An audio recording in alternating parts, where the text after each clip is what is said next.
you're gonna show, yes. Yeah.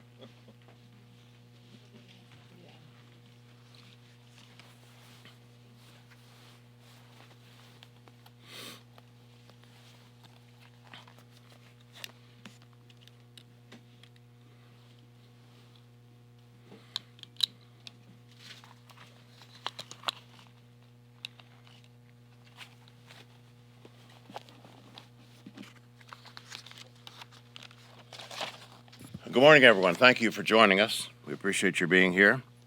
We're here because the Trump administration is illegally withholding $10.2 billion in community development block grant disaster recovery, disaster relief money for Puerto Rico. Aid that was appropriated by Congress and signed into law by the President in February of 2018, more than 660 days ago. As the chairman of the Appropriations Subcommittee on Transportation and Housing and Urban Development, we have followed this carefully. I asked Secretary Carson about this delay in our hearings last spring. He promised to issue a Federal Register notice by the end of May, a necessary step that provides Puerto Rico with the information necessary to submit an action plan, get the whole thing going in terms of disaster recovery. That leads to eventual signing of a grant agreement and draw down these critical funds. But the process cannot start until the notice is issued. Well, that promise was made and that promise was broken. Then came our supplemental appropriations bill in the late spring, and we wrote into that bill a statutory requirement that HUD would issue that notice. That deadline was September 4th. It's now been more than 90 days since HUD flagrantly violated that law and failed to issue the required Federal Register notice. In response, I arranged an oversight hearing on this matter in October. HUD officials came. They admitted on the record that they are ignoring the statutory deadline and that they have no statutory basis for flouting the law. What they didn't say, and of course what we all wonder, is whether President Trump's long-standing animosity, hostility toward Puerto Rico is really what's behind this, whether the president is effectively forcing their hand. HUD and the Trump administration are denying $10.2 billion to Americans on an island that was utterly devastated by back-to-back hurricanes, where nearly 3,000 people lost their lives and tens of thousands of homes were badly damaged. These funds are meant for long-term recovery activities, including home repairs, infrastructure upgrades, and buyouts for properties that are vulnerable to future storms. It's unconscionable that this administration is turning its back on fellow Americans who suffered unimaginable devastation. Choosing to disregard the law is unacceptable on the face of it. It's especially unacceptable under these dire circumstances. So it's time to release this notice. It's time to treat the Puerto Rican people with the respect that they deserve. We have several members here today, and I'm appreciative of their presence. Members who have different vantage points on this issue and different responsibilities for it. And so we'll hear from them in turn. We'll first turn to our House Assistant Speaker, Representative Ben Ray Lujan. Well, good morning, everyone, and thank you so much, Chairman Price. And we also want to recognize and thank the Chairwoman of the Appropriations Committee, Chairwoman Lowy, for bringing attention to this grave injustice. Since its very first days, the Trump administration has treated Puerto Rico with disregard and contempt, actively looking to stop their recovery after an unprecedented hurricane hit the island. The Trump administration funding and ignored the plight of our countrymen and women, our fellow Americans. But by refusing to move forward with this disaster relief, the Department of Housing and Urban Development Secretary, Ben Carson, has moved the administration's disregard for the people of Puerto Rico to a new level. Illegality. It's a simple fact. Ben Carson, the Trump administration, even President Trump do not have the power to ignore Congress and hurt the people of Puerto Rico. They cannot refuse to allow disaster aid funded by Congress to reach Puerto Rico, funding to help rebuild homes and invigorate the economy, funding our brothers and sisters who desperately need the help. 2 years after Hurricane Maria, thousands of Puerto Ricans experience homelessness each night. Thousands more lack the access to clean drinking water or suffer from food insecurity. In far too many places on the island, lights still remain off and jobs have never returned. So I'm here to send a message to my fellow Americans in Puerto Rico. This Congress will not stand by and allow the Trump administration to get away with this. We see you. We hear you.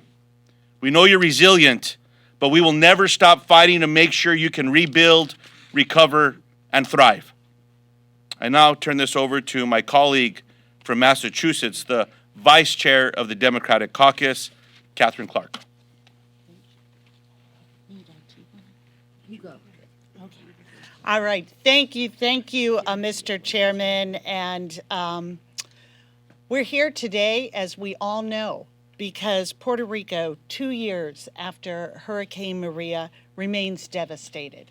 Communities that flood, the beaches are eroding, washing away the tourism economy Puerto Rico has long depended on. Puerto Ricans are waiting to begin to rebuild their homes and their lives. These are Americans.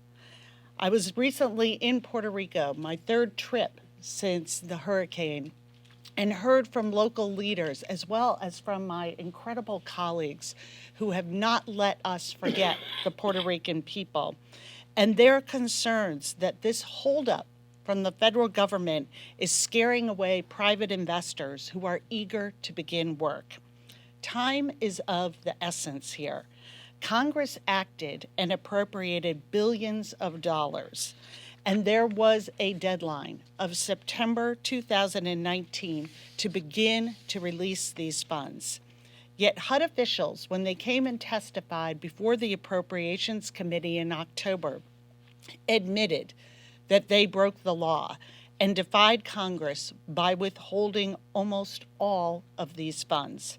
Trump administration officials have decided they are above the law and they get to do their own thing. This is simply unacceptable.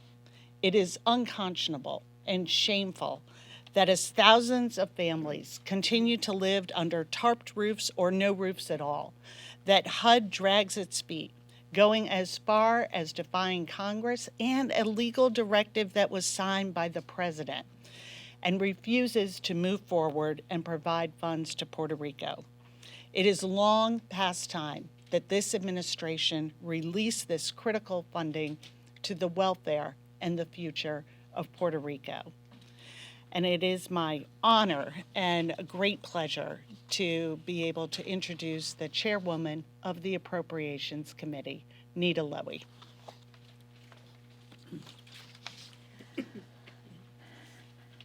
Thank you. I'd first like to thank my friend Chairman Price for holding this press conference today. More than 2 years after Hurricane Maria destroyed their homes, businesses, public infrastructure, the American people of Puerto Rico are still without much-needed relief and recovery assistance because of perpetual and illegal stonewalling by this administration.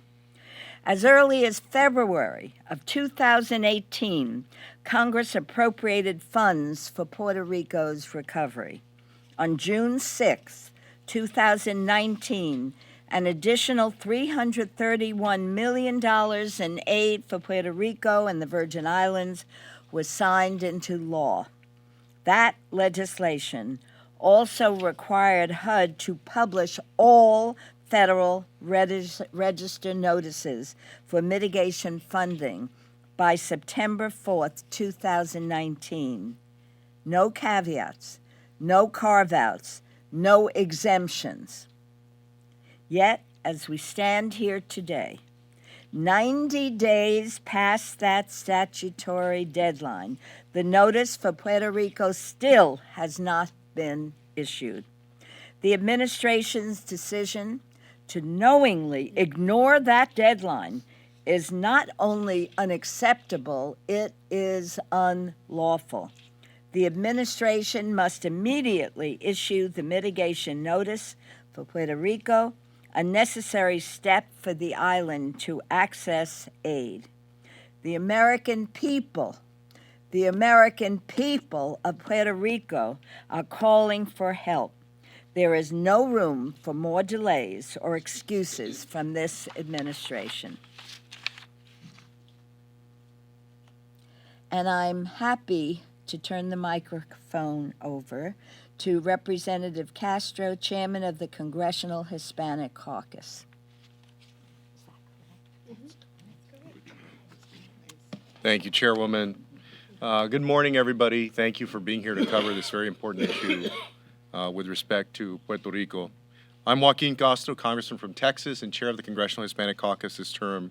I first want to thank Chairman Price and Chairwoman Lowy and all the members here today who continue calling for justice for the people of Puerto Rico. I'd like to also recognize my colleagues in the Hispanic Caucus, including Congresswoman Velasquez, Congressman Soto, who have been powerful voices for the people of Puerto Rico. As my colleagues have mentioned, today marks over 90 days since the Trump administration knowingly broke the law by failing to comply with the deadline to issue a federal notice for over $10 billion in aid to Puerto Rico. In fact, HUD officials testified before the House that they knew their actions were illegal, and yet they did it anyway. While the Department of Housing and Urban Development continues to stall, American citizens in Puerto Rico wait patiently for the aid promised to them some time ago. And let's be clear, HUD is refusing to start the process of releasing funding that Congress and the Appropriations Committee have already approved. They're holding up money that Congress has directed the President and the executive branch to send to them. We need to do all that we can to ensure that Puerto Rico has all the tools necessary to recover and rebuild. And really, it shouldn't be a political issue. The bottom line is that we must fulfill our responsibilities to the American citizens of Puerto Rico expeditiously and with the same urgency given to other communities that have experienced natural disasters, including, for example, my home state of Texas. The Trump administration has no legal standing to deny and delay this aid. And again, I want to thank everybody who's been working so hard on this issue, who's been trying to raise this issue, and of course in a media environment where there are a lot of big things going on right now. But for the people of Puerto Rico, this is often an issue of life and death, and it's often an issue of whether they can preserve their property and their belongings or not. So this is a very, very big deal for millions of people. Thank you. I'd like to now introduce our Congresswoman from the Virgin Islands, Stacey Plaskett. Thank you to my colleagues for being here and raising this issue. I want to thank you very much, the Hispanic Caucus, for really continuing to push this issue.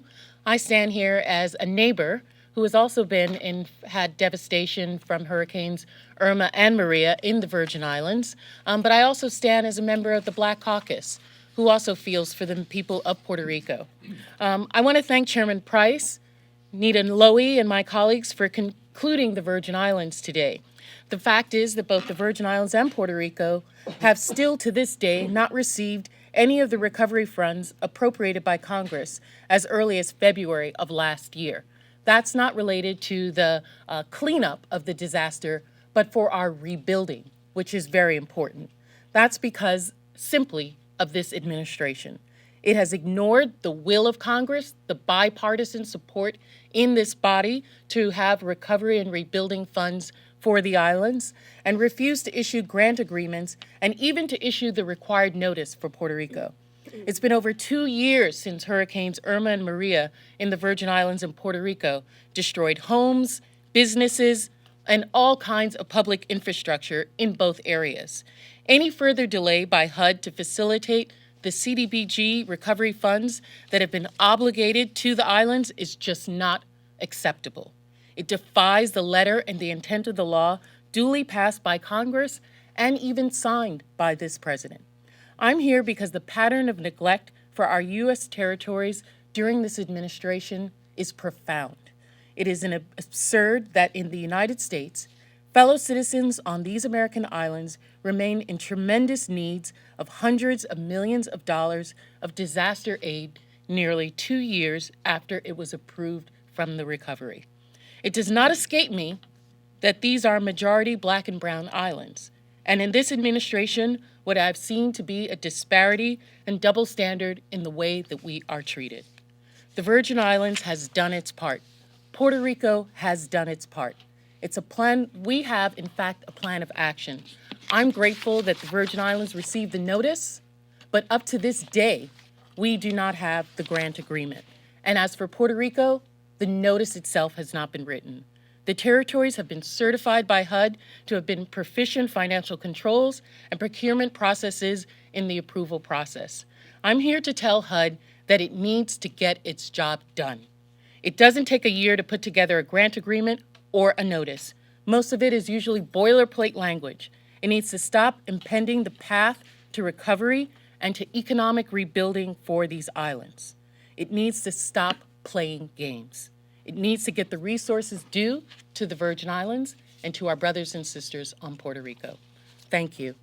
At this time, I'd like to invite to speak with you all my good friend, Darren Soto, who is the co-chair of the Congressional Hispanic Caucus Puerto Rico Task Force, who has been a champion for the people of Puerto Rico since coming to Congress.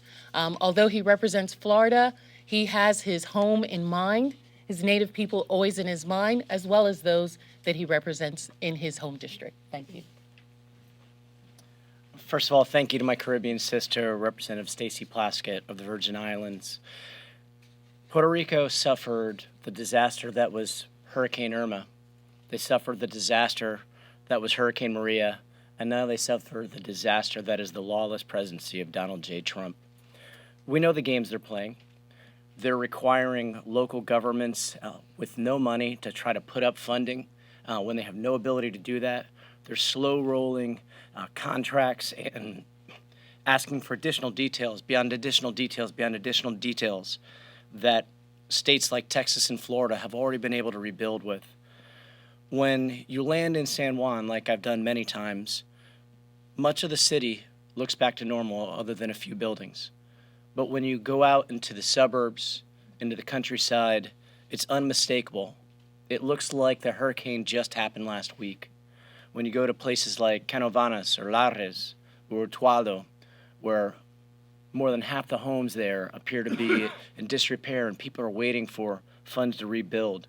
When you go to Vieques and they have a hospital that hasn't been open in years, and cancer patients and diabetes patients need to go on a boat just to get back to the island for health care. When you look at schools that have been closed and mold has set hold of these places where they can't even be reopened right now, you truly understand the devastation that is withholding these funds. We allocated $42 billion February 2018. It's unfathomable that most of this money hasn't gotten there yet. And so the question is, President Trump, are you going to end your personal vendetta against Puerto Rico and finally do the right thing? These are Americans down on the island, over 3.1, 3.2 million people who every day face the same indignation from your inaction, from your anger against the island. It's time to finally be presidential and do the right thing for my brothers and sisters on the island. Un poquito en español. Nosotros tuvimos un desastre de Huracán María. Nosotros tuvimos un desastre de Huracán Irma y todavía nosotros sufrimos el desastre que es la presidencia de Donald J. Trump. Nosotros tenemos más de $42 mil millones por fondos para irrigar Puerto Rico y todavía menos mitad está en la isla. Y nosotros sabemos todo estas maneras para negar este dinero. Primero, preguntando por fondos de estos gobiernos locales. Y ellos no tienen este dinero. Para preguntar por una otra parte de un contrato, una otra parte, y para preguntar por enmiendas de planes. Esto es imposible. Y yo estoy preguntando por presidente Donald J. Trump para terminar su vergüenza personal contra la isla y finalmente hacer la cosa justo. Gracias. Now I'd like to recognize Representative Norma Torres of California, a member of our subcommittee, and then following her, our colleague Representative Albios Ceres. Thank you, Chairman Price, for bringing us together once again to try to bring about the badly needed attention to an issue that has been happening to our American brothers and sisters in Puerto Rico. Let me start by saying again that Puerto Rico is a U.S. territory, and Puerto Ricans who are suffering from unimaginable loss after Hurricane Maria in 2017 are American citizens. They're American citizens just like anyone in this room. Never before in our nation's history has an administration go out of its way to harm its own people. The Trump administration broke the law to withhold $10.2 billion to help our fellow countrymen and women in need. The Trump administration lied to Congress in their attempt to justify breaking the law. And we called them out during our congressional hearing. The Trump administration has continued to injure our brothers and sisters in Puerto Rico. And it is Congress' role, not the president's role, not HUD, to allocate this funding and to distribute this funding. We allocated the funds. They need to provide those funds. For 90 days now, this administration has snubbed the will of Congress, disregarded the balances of power, and laid out in our Constitution, and done so knowingly that it would harm American citizens. And I don't know if any one of you has ever lost everything that you own in a natural disaster. I don't know if any one of you have ever had to live under a tarp for as long as our American neighbors have been living. I don't know if any of you have ever had to bus your children across town because the school was no longer operable. I don't know if any of you had ever had to leave your homeland because the hospital had mold all over and the roof that was there was no longer there. These are still the circumstances that American citizens are having to live through in Puerto Rico. In 2005, I lost my home and everything that I own to a fire. I know what it's like to live in a hotel. Thank God there was a hotel that was available for me and my children. That is a luxury for Puerto Ricans who have absolutely nothing.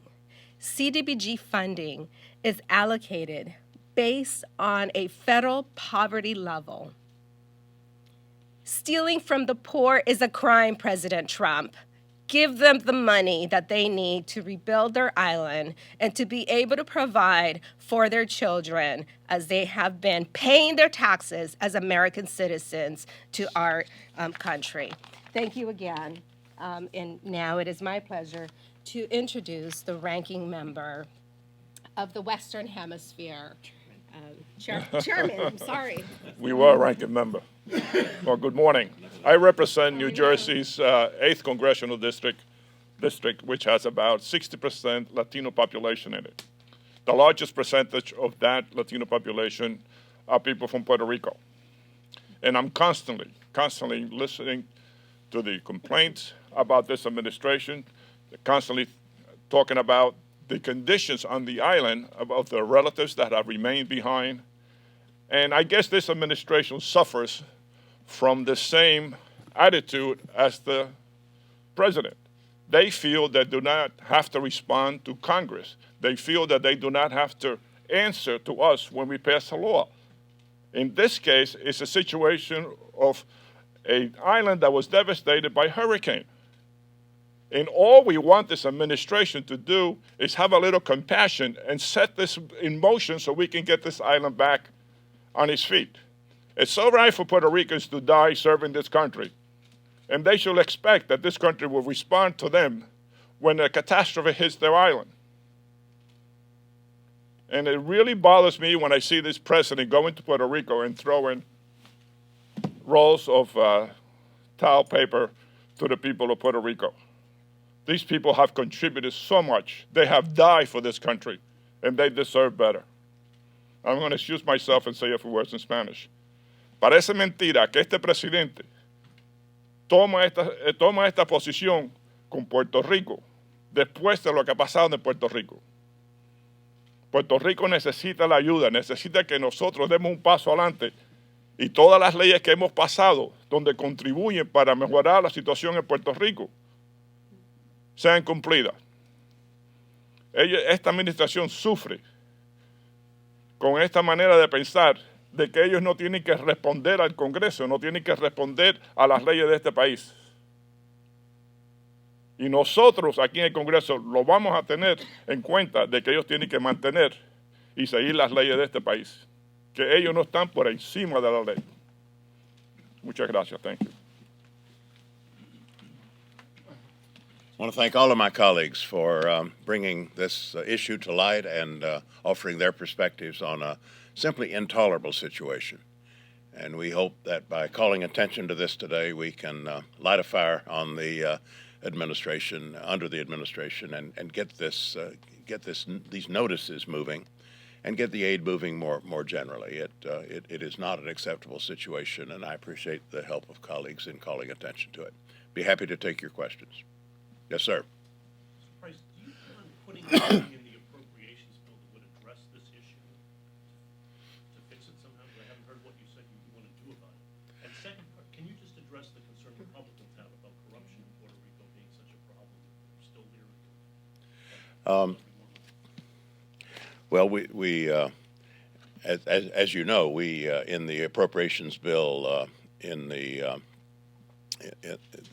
supplemental appropriations bill, we wrote in a deadline, and that's what we're referring to today. It's a statutory deadline in an appropriations bill that has been violated and is now 90 days overdue. The deadline was met finally for my state and other states. It was not met for Puerto Rico and still hasn't been met.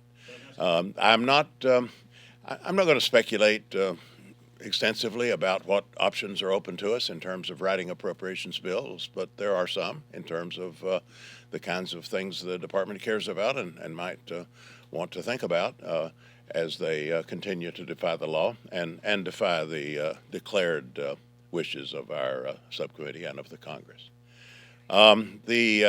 The accusations of corruption that figured prominently in the hearings that we had, that they simply couldn't let the money flow when there were those kinds of problems on the ground in Puerto Rico. I want to say just a few things about those accusations. First of all, there isn't widespread corruption. The HUD Inspector General investigating potential issues in Puerto Rico has already conducted what we call a capacity review. Of course, any time you're expending disaster aid, you need to make sure that it's properly expended. You need to have proper controls, proper oversight. My understanding is the IG has found there's no evidence of widespread corruption in the Housing Authority in Puerto Rico or in other agencies. So, secondly, and so that the charges are exaggerated. Secondly, That's not really what this notice is about. You know, we're talking about the notice, the notice that gets the process going that has not been issued by the department. The notice isn't a checkpoint in terms of corruption or abuse of funds. The notice is what it is. It's a notice, and there are many, many checkpoints down the line at which oversight can be exercised, accountability can be exercised by the agency. What we want to do is get the process going so the grantees can formulate the action plans. They'll then be reviewed and approved by HUD. Then there'll be grant agreements executed. I mean, there are many, many stages yet to come, but the notion that the notice stage is the one where all these concerns need to be brought to bear is simply not correct. And the HUD representatives, under questioning, acknowledged as much. So it's a bogus charge. And then finally, we do have an investigation of HUD underway. I point out, just for the record, I'm not going to prejudge that. I'll give the department the respect to await the outcome. But the Inspector General is investigating whether the administration has deliberately slowed the recovery funds to Puerto Rico. So we'll see what that produces. But I hope that answers your question about the kind of bogus rationalization that was provided in our hearing. Yes? Mr. Chairman, the next step will not be regarding the mitigation fund going to the judicial system. Any litigation that you think you as chairman of the subcommittee can start. And my other question is, no matter that they publish that notification, the law that the Congress approved in June restrict the disbursement of those funds until there is an agreement regarding the permanent reconstruction work in Puerto Rico with FEMA and the government of Puerto Rico. That can take 1 more year before we will see before Puerto Rico will see that money. You're right. Ms. Plaskett also referred to similar problems in the Virgin Islands. This notice is the focus of this hearing today, and this is the specific instance where the department has broken the law, failing to issue these notices in a timely fashion or according to the deadlines put in the law. But you're right. There are many stages to this process. That's what I've been referring to already. We have grant agreements that are yet to be concluded from the earlier CDBG money. What we're talking about now is so-called mitigation money, which is a tranche of $8 billion plus $2 billion for electrical grid work. That is what is the precise issue here with the notices. I'm not sure I got your first question. You want to repeat it? If you can go to the court, if you can initiate the litigation process, ordering not to publish the guidance. That clearly is an option we'll have to consider. We have escalating measures that we can undertake. I've never seen anything like this, and I think a lot of colleagues are saying the same thing. They're not here anymore. I think you picked that up from what a lot of the colleagues have said, that this is not normal, not even close to normal, and so with most administrations, if problems developed, it's sufficient to get a promise from the secretary. Should be good as gold, right? You get a promise from the secretary in an open hearing that a deadline will be met, and then if that fails, you put in law a deadline. You have reason to expect that will be met. This is, I don't think lawless is too strong a word. This is very, very unusual behavior, and so we have to think ourselves about what kind of options remain when the normal recourse does not work. All right, one last question. Are there, in all these options you're talking about, is the possibility of consequences for individual HUD employees or maybe with the secretary? Is that a possibility? I mean, this is unprecedented, so what can Congress do to people who fail to There are ways to get HUD's notice. There are ways to get HUD's attention. There are ways to get the Secretary's attention through the appropriations process.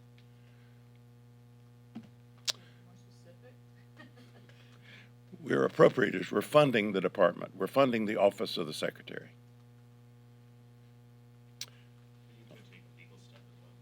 As I said, that is something to consider as well. We're obviously reached a point here where the normal measures, the kinds of or even extraordinary measures that we have undertaken have not produced the desired result.